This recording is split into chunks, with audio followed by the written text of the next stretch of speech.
Well, so there you are. You're doing these great guest spots, and the opportunity to do Star Trek comes up. And how this comes through your agent? They call up and they say there's a series. It was done out of Desilu in California, and did you go in for it? Did they know you? Did they seek you out? How did they come to you to do that? This was for the second pilot, right? They'd shot a pilot. You finished asking your question?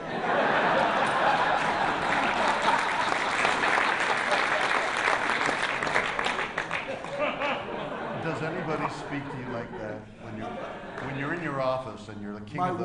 My wife is sitting right there, and she is for a half an hour. In her mind, she's been going, "Let William Shatner talk." I see her eyes. She's going, "They're here to see William Shatner. Let him talk.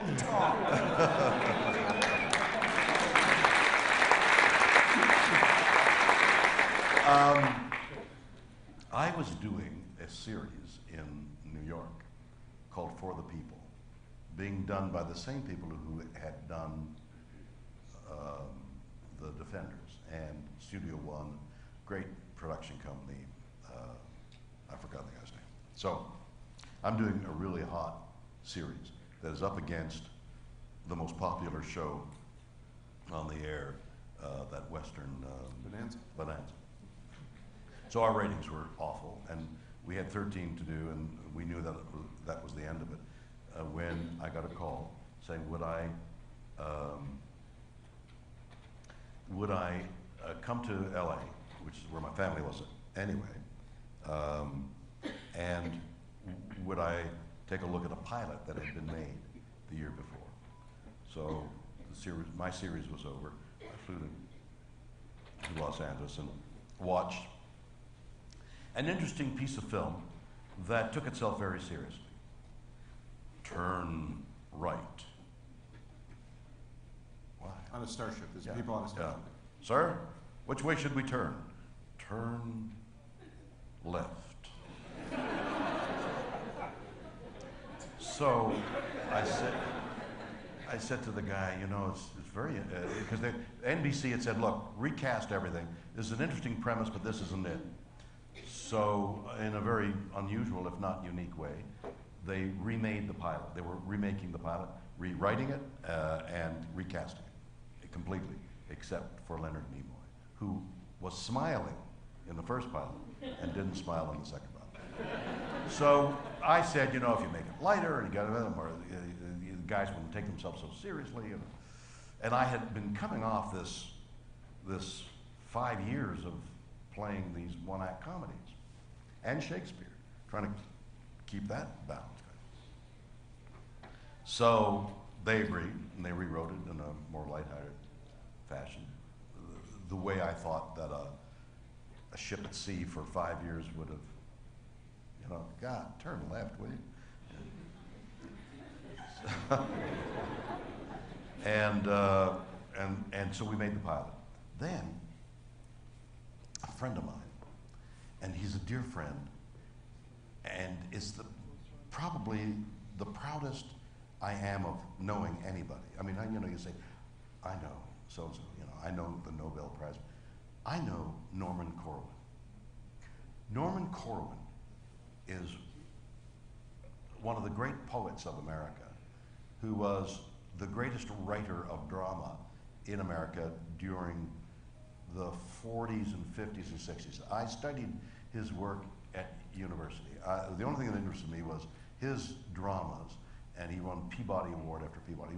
He was the leading light in radio during the era when Leopold Stokowski was conducting the CBS Philharmonic 90-piece orchestra just for background music. And you think you're Lord of the Manor at Warner Brothers. This guy would point a finger, Leopold Stokowski would conduct the background music, and then he would like a conductor, manipulate the music, fade the music out, and hit the sound effect. Ding-a-ling-a-ling-a-ling-a-ling, and then the actors cue the actors. He was conducting these dramas, and he was everybody listening to radio knew Norman Corwin, the height of his fame. And the actors he was using were the Mercury Theater actors. Orson Welles was his leading man. I don't remember exactly how I met him. It was like at a gym or something or other. And he knew me for some unknown reason. He knew me and started a younger, older sort of thing guy, and he wrote a play for me. And we're going to go to New York with the play, and we open it at a world premiere at the University of Utah. And I say to the English professor at the University of Utah, I said, whatever his name was, Joe, there's this Norman Corwin play. I think it's like Shakespeare. He says, come on. I said, there's a speech in there about the brain. That's the equal of Shakespeare. Anything I've ever done. It's full of the image and the poetry. And oh, come on. We open the play and he comes backstage. He says, you're right. This play is like Shakespeare. It's a beautiful play. The next day, after we've opened, and we're on our way to New York. I mean, we played a month there, and then we're going to go to New York and open it on Broadway. Get a call. The pilot of Star Trek had sold, and cancel everything. I'm into this unknown thing. I wanted to go to New York. I had to go do this thing. So you ask him for his advice, or is it? No, there was no advice. I had a prior commitment, so the play never went to New York, but I wanted to finish this experience with Norman Corwin. So Norman Corwin was, I guess, 50, 60 during the height of his creative, although he's a professor at USC. Norman Lear had a birthday party for Norman Corwin a month ago, his 100th birthday. I went to the party, and there was half a dozen people. Norman Corwin's been forgotten. He's written many books. You look up his resume. You'll see something that is unbelievable. That an artist of his ilk is no longer a household name. So his 100th birthday. I had an idea. I've got some comic books out there, and I had an idea about a radio show. And nobody does radio drama anymore. And I didn't know how to begin it, so I called my friend, a 100-year-old man. And I said, Norman, who's writing for radio these days? He says, what do you mean? I said, well, I've got this radio, and to describe the radio idea. He said, well, tell you, Bill. He says, how about me?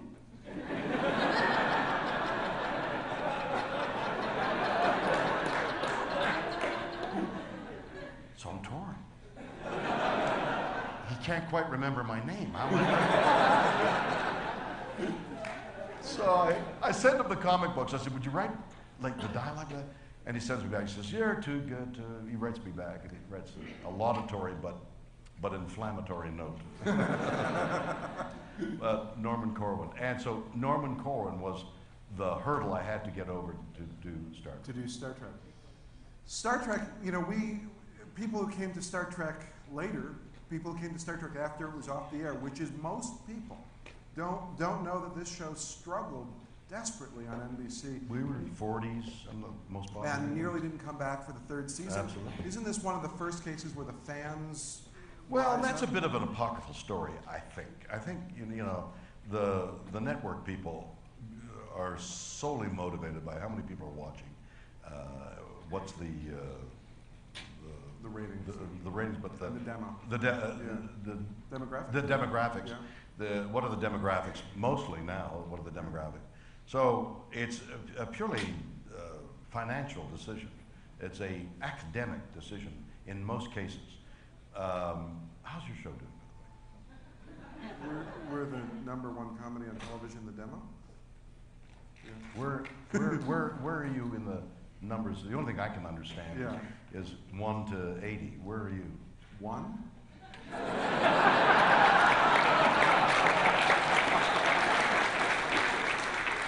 I don't know 1.